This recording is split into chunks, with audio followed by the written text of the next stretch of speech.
چشمایتان خراب است؟ چشمای مردش دید نداره. دوی لام رس ته اړتیا لري، لاسنیوي ته اړتیا لري. مریم جانه چې ښوونځي ته لاړه شي لکه مرزم بود مادرم کم قسم دست پاش فلج چشماش نمیبینه ایلاکا رفت زن بود دیگه همگیری لکه در قصه نشد. در خانه حالا چیز برای خوردن داری؟ نه. السلام علیکم ورحمت الله وبرکاتو. درنو لیدونکو هیله ده چې تاسو به ټول روغ جوړ او د صحت کالم مو پرته وي.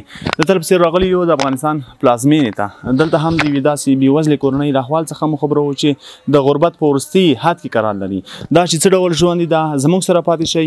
دروازه ورته ټک ټک کوم او د دې کورنۍ داخل ته ورځو. نه غواړم محل او ماړی نه غواړی نه غواړم نه غواړم محل او ماړی نه غواړم زوړ د خاټو کور دی وي خو لیدونکو موږ راغلو دلته په کابل ولایت کې یو او د یوې کورنۍ تر څنګ یو لکه مخکې مې چې یادونه وکړه غواړم چې د دې کورنۍ له دې سرپرست سره خبرې وکړم.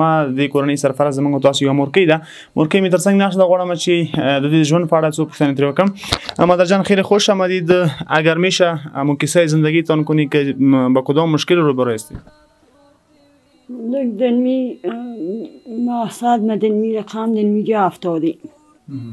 دنمی جا آمده من 4 ماه 5 ماه میشن میگه هست. هم بچه که میار یاگلا منو. من یاگلا منو بچی مشکل. من روزگارم خوبش نی. آن شبنم رفت گریخت. آن کتی دیگه زن خششت. من تا زنی بدم که یا انت شدم مالی. خب شوهرتان رفت نه؟ شوهر مور تنهایی لگه. خو درنو لیدونکو دغه خاوند تللی ده او هغوی نو د یو بلې ښځې سره تللی او دغه بیچارګۍ دغه درې څلور لورګانو سره یوازې دلته پرېښې ده. یو زوی لري. دوی مادر جان اگر بگویی پسرتان چند ساله است؟ بچیم 16 ساله. 16 ساله. چی کار میکنه باز؟ با مردم مزدوری میکنه. روزی 1.5 ساعت. خب چشمایتان خراب است؟ چشمای مردش دید نداره. دید نداره؟ الله اکبر. درنو لیدونکو د دې مورکۍ سترګې هم کار نه کوي. سترګې خرابې دي او ورته پاتې دغه 4 دانې لورګانې دي. دغه در این خانه که شما زندگی میکنید از خودتان از دیگه کس؟ از یک بچه کاکا محشیم است. خب کرایه میگیره نه؟ نه کرایه نمیگیره. خب هیچ چیز هم نداره. زمستان آمد دیگه اینجا خنک نیست؟ خنک است. میال خنک است. خب وقتی که در خانه شما نان نباشه دیگه چیز نباشه اینی بچه و دخترها نمیتر به نان؟ چطور نمیتر؟ و چی میگی تو؟ دیگه میکن میگه برای میگه امیال در خانه تان چی هست؟ هیچ چیزی در خانه نیست. از کجاش میگنه؟ با چی میخوری؟ میشه دیگه ایسوس مردم میاره برای مردم میاره. درنو لیدونکو دغه زموږ تاسو مورکۍ وایي چې زوی مې تقریبا د 15-14 کالو ده، کوچنی ده. نو هغوی په بازار کې کله چېرته موټر مینځي کله بل څه کوي کله بل څه کوي نو دومره سل یا سل شل اتیا روپۍ پیدا کوي هغه ورته راوړي او لږ لږ دغه ګاونډیان کومک ورسره کوي. مونږ د خوست له سره د پکتیا له سره د مورکۍ ته راغلو تر څو پورې د دې حالات واورو. مونږ کې دا مهم نه دی چې تاجک دی ازبک دی هزاره دی ترکمن دی پښتون دی یو افغان دی او په افغانستان کې اوسېږي او چې په افغانستان کې اوسېږي زموږ تاسو د مور حیثیت راته لري او زموږ تاسو د خور حیثیت راته لري. نو موږ تاسو باید هغوی سره همکاري وکړو لکه څنګه چې د یو پښتون د پښتنو د کورنیو ملاتړ کوو څنګه چې د تاجک کوو څنګه چې د هزاره وکړو د هر قوم باید موږ تاسو هم دغسې وکړو ځکه د یو هېواد لاندې اوسېږو.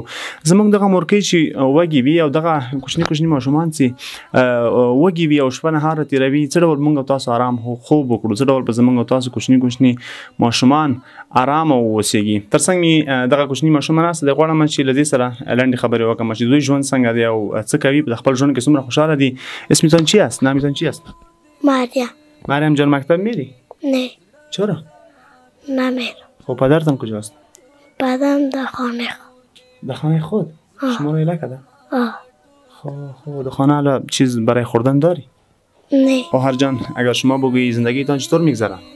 زندگی ما بسیار به مشکل میگذره، بسیارم بیادرم خاردست میر به یک قسم پیدا میکنم، بسیار به سختی پدرم زن برد موری لک از لینم تو امیجه هم یازنی مورد کچو مورا انداخت رفت دیگه، اما قم میکنن دیگه سسو هم بیخی دیگه وضعیت خراب سخت است. شما درس میخوانی؟ نه چرا؟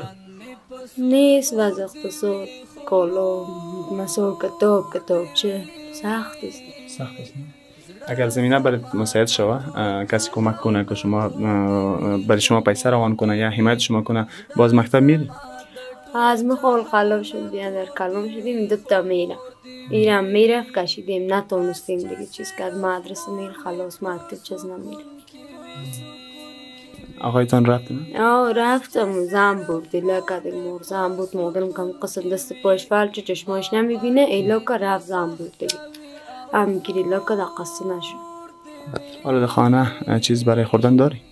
نه دیگه مقا بیادرم میکن که روزی پیسه میتن شما چیز میار کم شاو میخریم روز خلاص دیگه پیام دارم خدا دیگه هم بتشونه دست یا غریبه بگیرم هرچی که خدا بگیرم خدا دیگه هم پیسه بتشونه غریب کمک کنم پیام.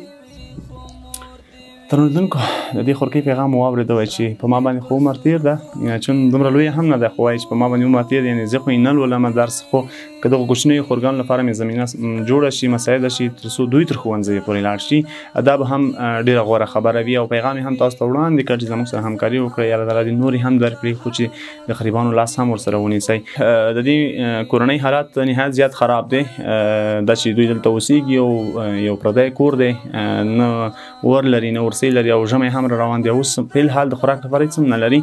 زه نو دا چې موږ راغلي یو او په لومړی کې دې ته دغه 3000 افغانۍ سپارم تر څو پورې دوی د خپلو کوچنیانو ته یې څه ورباندې واخلي نو انشاءالله تعالی ستاسو مرستې ته به موږ سترګې په لاره یو ځکه دغه 3000 افغانۍ باندې د دوی کار نه کیږي دوی لا مرستې ته اړتیا لري لاسنیوي ته اړتیا لري مریم جانه چې ښوونځي ته لاړه شي یعنې دا د کالیو د کتابونو د فیس د هېڅ وس هم نه لري نو څه ډول به ښوونځي ته لاړه شي دا غواړي چې په آینده کې یوه ښه ډاکټره شي د خپل هېواد لپاره د خپل هېوادوالو لپاره کار وکړي. مادر جان این 3000 افغانی بگی چی پیام داری پیام به کسانی که مالدار است و پیسه داره پولدار است برای از اینا پیام خاص داری؟ پیامی دارم بیارم وقت خوب میشه که پیسه یا مال دارایی هر چیزی که بیارم.